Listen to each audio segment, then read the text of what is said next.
জানেন? পূজা হিন্দুদের, আতঙ্কে থাকি আমরা মুসলমানরা।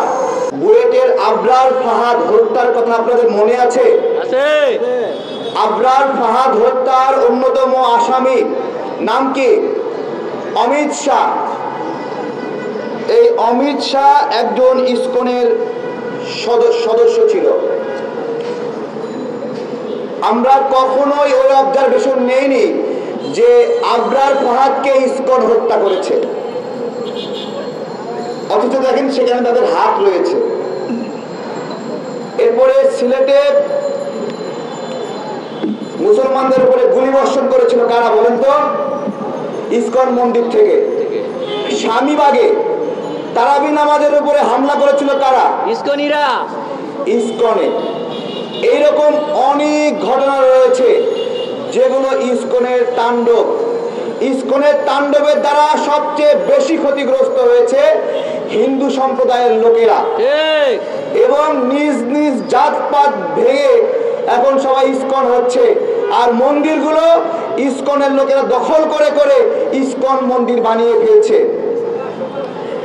তাদেরকে এই বিবেচনা করার অনুরোধ করব। আমরা চট্টগ্রামের ঘটনায় ফিরে আসতে চাই। চট্টগ্রামের ঘটনাটা শুরু হলো কিভাবে? সেইখানে চিন্ময় সাহেবকে নেওয়া হলো। চিন্ময় সাহেবকে নেওয়ার পরে ফেসবুকে পোস্ট আসলো এইরকম, সনাতনী ভাইয়েরা সবাই চট্টগ্রাম কোর্টে আসেন, হিন্দু ভাইয়েরা চট্টগ্রাম কোর্টে আসেন, আজকে একটা দফা রফা হবে। এই দফা রফা করার জন্য তারা কোর্টে গেল।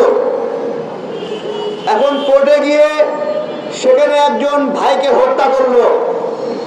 হত্যা করার পরে এখন বিবৃতি দিচ্ছে তারা হত্যা করেনি। আমার প্রশ্ন, তাহলে ফেসবুকে যারা পোস্ট দিয়েছিল আপনারা সবাই সনাতনীরা চট্টগ্রাম কোর্টে আসেন দফা রফা হবে, ওরা কি লজেন্স খাইতে গেছিল? জিজ্ঞাসা করছি তারা কেন গিয়েছিল ওখানে? সবচেয়ে জঘন্য যে কাজটা হয়েছে, সনাতনী জাগরণ মঞ্চ সেখানে একটা ব্রিফিং করেছে। ব্রিফিং করে বলেছে যে এই হত্যাকাণ্ড সাইফুল ইসলাম তাকে হত্যা করেছে মুসলমানরা, সন্ত্রাসীরা হত্যা করেছে হিন্দু ভেবে। আমি আপনাদেরকে এই হত্যাকাণ্ডে যারা জড়িত তাদের নাম দিচ্ছি, দেখেন। সনাতনী জাগরণী মঞ্চ বলল হিন্দুরা, হিন্দু ভেবে তাকে হত্যা করা হয়েছে। তাকে হত্যার সঙ্গে জড়িত যাদের ভিডিও থেকে নাম এসেছে এর মধ্যে বিকাশ দে, তার বাবা মনোরঞ্জন দে হাজারিগলি, এরপরে সুমন নন্দী চট্টগ্রাম মেথরপট্টি, শুভকান্তি দাস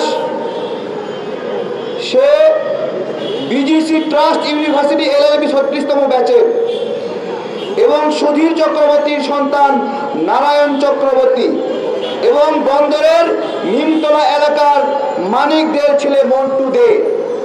আমার কথা, সাইফুল ইসলামকে হিন্দু মনে করে হিন্দুরাই পিটায় মারল নাকি? দেখেন কত বড় সাহস, একজন মুসলিমকে হত্যা করে উল্টো মুসলিম কমিউনিটিকে ব্লেম করছে। কত বড় হিম্মত! ফরিদপুরের রক্তের দাগ এখনো শুকায়নি। ফরিদপুরে দুজন নির্মাণ শ্রমিক, তারা মন্দিরে আগুন লাগছে, আগুন নিভাতে গেছে বালতি নিয়া। আগুন নিভাতে গেল যারা, তাদেরকে পিড়ায় পিড়ায় মেরে ফেললো হিন্দুরা। সেই হিন্দুদের প্রোগ্রামে এই যে মারা গেল, তার প্রতিবাদে বিচারের দাবিতে মানববন্ধন ডাকা হলো ফরিদপুরে। সেই মানববন্ধন থেকেও 17 জন গ্রেফতার করা হলো। এখন প্রিয় ভাইয়েরা, আমরা মুসলিমরা কতটা অসহায় অবস্থায় আছি জানেন? পূজা হিন্দুদের, আতঙ্কে থাকি আমরা মুসলমানরা।